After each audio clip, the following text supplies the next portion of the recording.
वाह मोदी जी वाह। मान गया मैं आपको। कैसी बेवकूफों की टीम आपने आसपास तैयार कर ली है।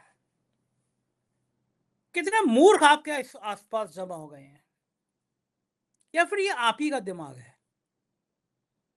आप इस देश के लाखों करोड़ों नौजवानों को मूर्ख समझ रहे हैं मोदी जी। आधी रात को आके कोई बना बनाया जोक सुनाएंगे आप। वो तो छोड़ो, आप रोए नहीं, आपकी आंखों में आंसू नहीं आए। आधी रात को आप फेसबुक पे आ गए, नौजवान इंस्टाग्राम पर हैं तो आपने इंस्टाग्राम पे आके नौजवानों को लॉलीपॉप दे दिया। मुझे तो लग रहा था कि जब आप आधी रात को 12 बजे ये घोषणा कर रहे हैं छात्रों के आंदोलन को लेकर, तो पहले तो आप रोएंगे कि मेरा दिल, भाई और बहनों, बच्चों, मेरा दिल हो गया। मैंने उस बच्चे के सिर से खून निकलते हुए देखा। मैंने उस लड़की के शरीर को अभद्र अश्लील तरीके से पुलिस वालों को छूते हुए देखा। तो मेरा दिल टूट गया भाइयों और बहनों। मैं आज सो नहीं पाया भाइयों और बहनों। मुझे लगा इस तरह की कुछ कॉमेडी करेंगे आप। मैंने आपको कई बार कई मौके पे रोते हुए देखा है, तो मुझे लगा कि आज आपको लगेगा कि अब आपकी तो बैंड बजा दी नौजवानों ने। गली गली मोहल्ले मोहल्ले में मोदी जी आपके बुढ़ापे में वो हाल खराब कर रही है नौजवान, सोचा नहीं होगा आपने। आपको गलतफहमी थी कि ये सीबीआई, ये ईडी, ये इनकम टैक्स, ये शेषन। शेषन याद आया? शेषन के नाम पे डर गए होंगे, ये शेषन का नाम मत लीजिए, ज्ञानेश कुमार का ही नाम ले लीजिए कि ये ज्ञानेश कुमार, ये सब मेरी जेब में है तो कोई मेरा क्या कर लेगा। सब विपक्ष के लोगों को तोड़ दूंगा, सबकी पार्टियां तोड़ दूंगा, सब खत्म कर दूंगा। बच्चे जंतर मंतर पर बैठे, कॉकरोच पार्टी के लोग जंतर मंतर पर बैठे, आप उनकी मजाक उड़ा रहे थे। आपके मंत्री उनकी मजाक उड़ा रहे थे। आपको लगा कि छोटी सी आबादी के लोग हैं, क्या कर पाएंगे मेरा। ये आपके पालतू एंकर और एंकरनियां मजाक उड़ा रहे थे उनको। कह रहे थे अरे कहाँ तो सोशल मीडिया पे करोड़ों लोग, तो यहाँ तो केवल 400-500 लोग जुटे हैं। मोदी जी, तब आपको अंदाजा नहीं था कि ये चिंगारी देश भर में एक आंदोलन खड़ा कर देगी। पहले मैं सुनवाता हूं आधी रात को आके मोदी जी क्या कह रहे हैं। चेहरा देखिए, चेहरे के पीछे छुपी साजिश देखिए। इस चेहरे को उस समय तक दर्द नहीं हुआ जब बेकसूर बच्चों पे लाठियां चल रही थी, बेकसूर बच्चों पे आंसू गैस के गोले छोड़े जा रहे थे। और आज के उद्बोधन में भी, आज की नौटंकी में भी धर्मेंद्र प्रधान का जिक्र नहीं। मोदी जी, जब आपकी कुर्सी नहीं रहेगी तो धर्मेंद्र प्रधान की कुर्सी बचा के क्या करेंगे आप। ऐसी खाने की मेस पे एक आंदोलन शुरू हुआ था, देश की कुर्सी चली गई थी। देश के सबसे बड़े जो मंसूबे पाले हुए थे सत्ता, उनकी कुर्सी चली गई थी। आप तो इंदिरा गांधी के पैर की धूल भी नहीं है। इंदिरा गांधी की जितनी ताकत भी आपके पास नहीं है। आप भली डराते हो ईडी से, सीबीआई से, इनकम टैक्स से, लेकिन उतनी ताकत है नहीं। आप कमजोर दिल के आदमी है। हर तानाशाह कमजोर दिल का आदमी होता है, आप कोई नए नहीं है। धर्मेंद्र प्रधान इतना प्यारा है, या धर्मेंद्र प्रधान के पास कोई राज है? ये जो पेपर लीक में करोड़ों अरबों रुपयों का पैसे का झोल है, उसके तार कहीं ना कहीं कहां जुड़ते हैं? क्योंकि मोदी जी हर एक के तार तो आजकल पीएमओ से जोड़ने लगे हैं। महादेव ऐप बट्टा, सट्टा बट्टा होता था, आपके ऐप हरेन जोशी से आके जुड़ गए। आपने भले हरेन जोशी को पैदल कर दिया, उनके संग जितने तार थे, नवनीत सहगल वैगल, सबको पैदल कर दिया। लेकिन ये पीएमओ तो ये तार जार के क्यों जुड़ रहे हैं? और ये हजारों करोड़ का जो खेल था पेपर लीक का, क्या धर्मेंद्र प्रधान के पास कोई राज है जो खोल देगा वो? इतना निकृष्ट, इतना नाकारा, इतना नपुंसक मंत्री आपका बैठा हुआ है और आप उसको हटा नहीं पा रहे। आप सोच रहे हैं बच्चे डर जाएंगे, आपके आंसू गैस के गोले से डर जाएंगे, आपके लाठी चार्ज से डर जाएंगे। मेरे बेटे ने पूछा कि मैं जाना चाहता हूं। मैंने कहा बेटा बिल्कुल जाना, लाठी चल रही है तो भागना मत। मेरा नाम ऊंचा तब कहोगा जब तुम लाठी या किसी और बच्चे पे चल रही होगी, अपना सिर आगे बढ़ा दोगे, अपना कंधा आगे बढ़ा दोगे उस लाठी को अपने ऊपर खाने के लिए। डरना मत, तब मुझे गर्व होगा तुम मेरे बेटे हो। मेरी बेटी है, मेरी बेटी अभी 18 साल की हुई है। वो कह रही मैं आंदोलन में जाऊंगी। मैं कहा बेटा बिल्कुल जाना। ये देश के हर नौजवान को जाना चाहिए। देश के हर नौजवान को सत्ता की आंखों में आंखें डाल के बताना चाहिए कि हम तुमसे डरते नहीं हैं। मोदी जी, यही वो ताकत है जिसका आप अंदाजा नहीं लगा पाए। दरअसल बड़ी प्लानिंग के साथ आप इस आंदोलन को थोड़ा थोड़ा शुरू में हवा दे रहे थे। आपको लग रहा था कि राम मंदिर में ये जो चंदा चोरी है, ये आपके गले की हड्डी बन गई है। आपको लग रहा था छात्रों का जो आंदोलन है थोड़ा सा इसमें मजे लेते हैं, क्या करेंगे ये लोग, कुछ कर तो पाते नहीं है। मैं तो अहम ब्रह्मास्मि, मैं ब्रह्म हूं, मैं हूं नहीं अलग से देवदूत बना के मुझे भगवान ने भेजा। आपके लोग कह चुके हैं, वो चोर चंपत राय कह ही चुका है कि भगवान विष्णु के अवतार हैं, वो जेपी नड्डा कह ही चुके हैं आप देवताओं के देवता हैं। तो आपको भी गलतफहमी हो गई थी कि आप देवताओं के देवता हैं, अलग से दूत हैं। इसलिए नौजवानों को जो बोले उन पर लाठियां चलवाओ, जो बोले उन पर आंसू गैस के गोले चलवाओ। और जब ये संख्या बेंगलुरु से कर्नाटक तक, कर्नाटक से मुंबई तक, मुंबई से लखनऊ तक, लखनऊ से बिहार तक, देश के हर राज्य में यह आंदोलन खड़ा होने लगा, तो आपको समझ में आया कि जब नौजवान खड़े होते हैं, जब जवानी चलती है, तो बड़े से बड़े तानाशाह हिल जाते हैं। और अब उनको आपको समझ में आ गया कि आपकी कुर्सी अब ये नौजवान ही ले डूबेंगे। मेरे यहाँ ज्योतिषी आते हैं राजीव नारायण शर्मा, उन्होंने 9 महीने पहले कह दिया था कि जुलाई में जो बहुत बड़ा आंदोलन होने जा रहा है वो सरकार को ले डूबेगा, मोदी जी की विदाई करा देगा। 9 महीने पहले कहा था, जुलाई के महीने में। आज सब लोगों ने मुझसे पूछा कि बुला के पूछो उनसे क्या होना है, क्या। अभी मैंने उनका शो खत्म किया है, उनका शो खत्म किया, तब तक प्रधानमंत्री जी का ये नाटक भरा वीडियो आ गया जो मैं आपको दिखाने जा रहा हूं। और राजीव जी ने तो कह दिया है कि मोदी जी की 100% विदाई तय है। कल सुबह 6 बजे आप मेरे चैनल पे उनकी सारी भविष्यवाणियां देखिएगा। फिलहाल मैं सुनवाता हूं अपने प्रधानमंत्री जी का नौटंकी भरा बयान, जिसमें धर्मेंद्र प्रधान का कहीं कोई जिक्र नहीं है। सुनिए हमारे महान प्रधानमंत्री जी क्या कह रहे हैं। मैं अपनी टीम से कहूंगा कि वीडियो को प्ले करें, शायद कुछ टेक्निकल प्रॉब्लम है, ये वीडियो चल ही रहा है, और वीडियो को प्रॉब्लम सॉल्व करें और सुनाएं कि ये आखिर क्या कह रहे हैं प्रधानमंत्री जी। मैं अर्पित और आयुष आपसे कहूंगा कि सुनवाइए कि क्या कह रहे हैं। प्रियंका गांधी ने आज दिन भर में मीडिया को वो सवाल मैं उन सवालों का जवाब दूंगी जो रेलेवेंट सवाल हैं, ठीक है। आप इस सरकार के जाल में फंसे हुए हैं, आप हमेशा वही पूछते हैं जो ये सरकार पूछवाना चाहती है, ठीक है। हर बार उनसे पूछिए, उनके मंत्री निकल रहे हैं ना, प्रधानमंत्री जी आए नहीं है सदन में। इतनी बड़ी, मतलब इतना बड़ा आंदोलन चल रहा है, पूरा देश का यूथ बाहर है, प्रधानमंत्री जी सदन में नहीं आए हैं, और आप मेरे से पूछ रहे हो कि सदन क्यों नहीं चल रहा है। मुझसे पूछो कि क्या हो रहा है, स्टूडेंट्स के लिए क्या किया जा रहा है, स्टूडेंट्स के डिमांडों का क्या हो रहा है, ये पूछो ना, ये सारे सवाल पूछो। और ये जो मंत्री आ रहे हैं जा रहे हैं, इनसे पूछो इस्तीफा कब देंगे। आपने पूछा है, मैं जानना चाहती हूँ, आपने पूछा धर्मेंद्र जी से कि वो इस्तीफा कब देंगे। नहीं, आप बता दो, पूछा है कि नहीं। नहीं पूछा ना, आपने पूछा है, आपने पूछा धर्मेंद्र प्रधान जी से पूछा कि आप इस्तीफा कब दे रहे हैं, पूछा है आपने। जवाब दीजिए, यस और नो। नहीं, गोल जवाब नहीं, गोल जवाब नहीं। आपने हाँ जवाब नहीं दे रहे ना। आपने अमित शाह जी से पूछा कि उन्होंने लाठियां क्यों चलवाई।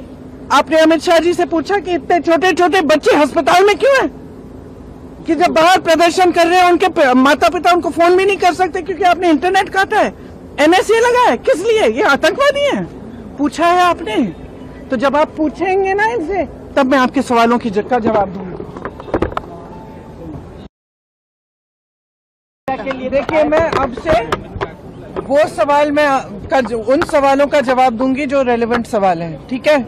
आप इस सरकार के जाल में फंसे हुए हैं, आप हमेशा वही पूछते हैं जो ये सरकार पूछवाना चाहती है, ठीक है। हर बार उनसे पूछिए, उनके मंत्री निकल रहे हैं ना, प्रधानमंत्री जी आए नहीं है सदन में। इतनी बड़ी, मतलब इतना बड़ा आंदोलन चल रहा है, पूरा देश का यूथ बाहर है, प्रधानमंत्री जी सदन में नहीं आए हैं, और आप मेरे से पूछ रहे हो कि सदन क्यों नहीं चल रहा है। मुझसे पूछो कि क्या हो रहा है, स्टूडेंट्स के लिए क्या किया जा रहा है, स्टूडेंट्स के डिमांडों का क्या हो रहा है, ये पूछो ना, ये सारे सवाल पूछो। और ये जो मंत्री आ रहे हैं जा रहे हैं, इनसे पूछो इस्तीफा कब देंगे। आपने पूछा है, मैं जानना चाहती हूँ, आपने पूछा धर्मेंद्र जी से कि वो इस्तीफा कब देंगे। नहीं, आप बता दो, पूछा है कि नहीं। नहीं पूछा ना, आपने पूछा है, आपने पूछा धर्मेंद्र प्रधान जी से पूछा कि आप इस्तीफा कब दे रहे हैं, पूछा है आपने।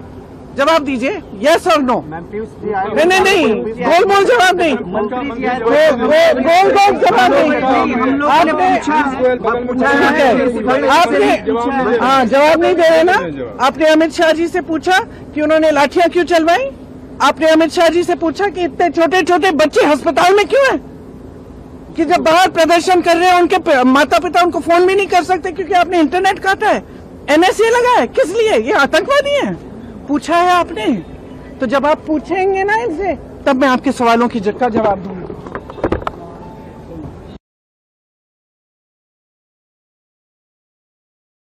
ये थी प्रियंका गांधी और उन्होंने जो तेवर दिखाए, गोदी मीडिया वास्तव में उसकी हकदार है। अमित शाह गाड़ी से उतरे, मुझे लगा कि पत्रकार पूछेंगे कि ये लाठियां क्यों चल रही हैं, ये आंदोलन क्यों हो रहा है, धर्मेंद्र प्रधान का इस्तीफा क्यों नहीं हो रहा। पत्रकार कह रहे हैं आपकी धोती कितनी अच्छी लग रही है, आप इस नए लुक में नजर आ रहे हैं। किसी ने अच्छा वो ये नहीं कहा कि आप सलमान खान लग रहे हैं, ये नहीं कह दिया कम से कम किसी ने। ऐसी नौटंकी भरी बातें करेंगे। चलिए जरा विश्वगुरु को भी सुन लेते हैं कि विश्वगुरु क्या कह रहे हैं, फिर मैं आपसे बातचीत करूंगा। विश्वगुरु जी का ये नौटंकी वाला बयान भी आप सुन लीजिए। मैं जानता हूं कि पेपर लीक एक कोई मामूली विषय नहीं है। लाखों विद्यार्थी और उनके अभिभावकों के लिए बहुत ही पीड़ादायक है और इसलिए पेपर लीक घटना से अब तक पिछले 2.5 महीनों में अनेक विध कदम उठाए गए, गुनहगारों को पकड़ा गया है, वे जेल में पड़े हैं। हमारा सबसे महत्वपूर्ण जिम्मा था कि विद्यार्थियों का 1 वर्ष बर्बाद न हो। तत्काल परीक्षाएं लेना बहुत जरूरी था। सरकार ने अभी पूरी शक्ति का उपयोग करके कम से कम समय में 22 लाख जितने विद्यार्थियों के एग्जाम हो जाएं, इसका प्रबंध किया। और अभी 5-6 दिन पहले 19 तारीख को रिजल्ट भी आ गया और देश भर में उत्तीर्ण हो गए विद्यार्थियों की खुशियों की खबरें भी आ रही हैं। लेकिन हम वहां पर संतोष मानने वाले लोगों में से नहीं है और इसलिए मैंने आज फास्ट ट्रैक कोर्ट के लिए विभागों को निर्देश दिए थे। आज विभागों ने लगातार मेहनत करके देर रात मुझे मुसद्दा भी दे दिया। फास्ट ट्रैक कोर्ट और कठोर सजा के प्रावधान के साथ का ये मुसद्दा कल कैबिनेट में चर्चा होगी।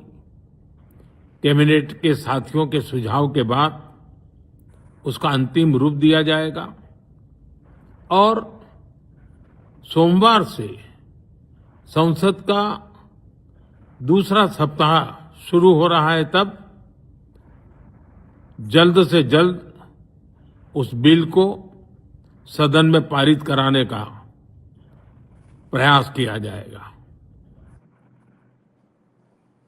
क्या गजब का बढ़िया नाटक बोला प्रधानमंत्री जी ने। धर्मेंद्र प्रधान के बारे में एक शब्द भी नहीं, हमारे प्यारे दुलारे प्रधान को बारे में एक शब्द नहीं।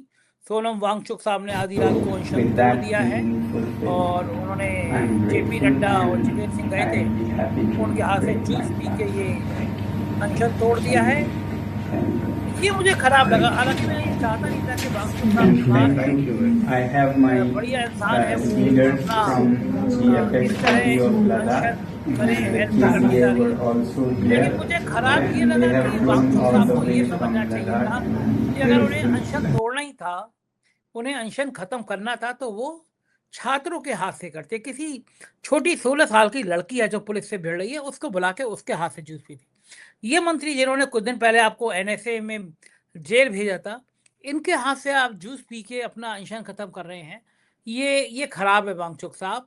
इसलिए खराब है कि देश ने एक फ्रॉड अन्ना को पहले देखा था। वो धोखेबाज अन्ना के झांसे में ये देश आया था। वो देश आपको जितना सम्मान कर रहा है इसी तरह फ्रॉड अन्ना को करता था। पता नहीं था कि वो कितना घिनौना चेहरा है जो सत्ता के आगे दुम हिलाएगा, मोदी जी की चरण वंदना करेगा, और वो हुआ। गायब हो गया बंदा वो। लोग आज उसके नाम पे थूकते हैं, गाली देते हैं, जिसको कभी गांधी कहते थे। वांगचुक साहब, आप सत्ता के जाल में क्यों फंसते हुए नजर आ रहे हैं? आपको अनशन तोड़ना था, मैं बिल्कुल सहमत हूँ। आपकी हेल्थ, आप दीर्घायु हूँ, आप 100 साल के ज़्यादा के उम्र के जिए, स्वस्थ रहें, आपने बहुत ऐतिहासिक काम किए हैं। लेकिन इन नाकारा मंत्रियों के हाथ से आप जूस क्यों पी रहे हैं, अनशन क्यों तोड़ रहे हैं? मैं फिर कह रहा हूँ, आप भूल गए आपको इन्हीं नाकारा मंत्रियों ने आपको एनएसए में बंद कर रखा था। अब आप फिर इन मंत्रियों के हाथ में दिखाई देंगे तो बच्चों का क्या होगा, बच्चों के सपनों को क्या होगा? सरकार चाहती यही है। सरकार ये प्रोजेक्ट दिखाना चाहती है, इनडायरेक्ट वे में दिखाना चाहती है कि वांगचुक तो हमारे आदमी थे, जिससे आपका भरोसा खत्म हो जाए। छात्र कहने लगा कि सब तो एक जैसे हैं, इनके भरोसे में ही मत आओ। ये नहीं करना चाहिए वांगचुक साहब। बड़े भोले भाले मासूम नौजवान हैं ये, आपके कॉकरोच पार्टी के भरोसे पर मैदान में आए हैं। अगर आप लोग इनका भरोसा तोड़ेंगे तो ये कहाँ जाएंगे?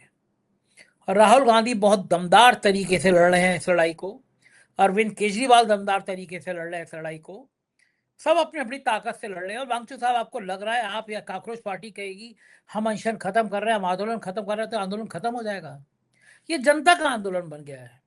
खत्म होंगे आप अगर आपने सरकार से समझौता किया, खत्म होंगे आप अगर आपने धर्मेंद्र प्रधान के इस्तीफे के बिना ये कंप्रोमाइज कर लिया, साख खत्म होगी आपकी अगर आपने सरकार से बिना प्रधान के इस्तीफे के सब बातें करना शुरू कर दी। किस चीज की लड़ाई थी? धर्मेंद्र प्रधान के इस्तीफे की बात थी। अब कहाँ वक्त चला गया? वो खराब है। हमारे वो अंतर्राष्ट्रीय विश्व मानव जी कह रहे थे कि मैंने बड़ा दुखी हुआ, मैंने रात में ही फास्ट ट्रैक कोर्ट बनवा दिया। जब ये पार्लियामेंट में 2014 में आए थे तो आपको वो तस्वीर याद होगी, संसद की चौखट चूमी थी हमारे विश्व गुरु ने, और कहा था कि मैं, ये मेरा मंदिर है, मैं इस मंदिर से अपराधियों को मुक्त करा दूंगा, फास्ट ट्रैक कोर्ट बनवा दूंगा। अमित शाह का एक फंक्शन था, मैंने खड़े होकर अमित शाह से सवाल किया कि कई महीने बीत गए, हमारे मोदी जी ने कहा था कि फास्ट ट्रैक कोर्ट बनवा देंगे, अपराधियों को बाहर कर देंगे, यहाँ तो आप ही की पार्टी में इतने अपराधी आ गए और आते चले जा रहे हैं, वो फास्ट ट्रैक कोर्ट कहाँ चली गई? अमित शाह ने बड़े गुस्से से मेरी तरफ देखा और बोले कि ये काम तो सुप्रीम कोर्ट का है बनाना। ऐसी मीठी मीठी बातों में मोदी जी कई बार आप लोगों को बेवकूफ़ बना चुके हैं। अब नौजवान सड़कों पर हैं। मोदी जी, शुभकामनाएं, आप अगर अपनी गद्दी बचा पाएं, कुछ दिन और प्रधानमंत्री रह पाएं, वरना आपके बंगले के मोर आपका इंतजार कर रहे हैं। बहुत उम्र हो गई आपकी, थोड़ा सा आप दिमाग को आराम दीजिए, शरीर को आराम दीजिए, कुर्सी खाली करिए। नौजवान आपकी कुर्सी खाली कराएं, उससे पहले आप कुर्सी खाली करिए। मुरली मनोहर जोशी आडवाणी जी इंतजार कर रहे हैं, उस वेटिंग रूम में बैठे हुए हैं। जो आपने मार्गदर्शक मंडल बनाया था उसी में बैठ के आपका इंतजार कर रहे हैं। तो जाइए थोड़ी देर कैरम खेलिए, लूडो खेलिए आडवाणी के संग और जोशी के संग, क्योंकि ये देश अब आपके नाटक में आने वाला नहीं है। मैं सही कह रहा हूँ या गलत कह रहा हूँ, आप सब लोग जरूर बताइएगा। इस देश के नौजवानों के साथ खड़े होइएगा, आपके अपने बच्चे हैं उनके साथ खड़े होइएगा। इन धूर्त गुंडे और नाकारा नेताओं की बातों में बिल्कुल मत आइएगा। जय हिंद।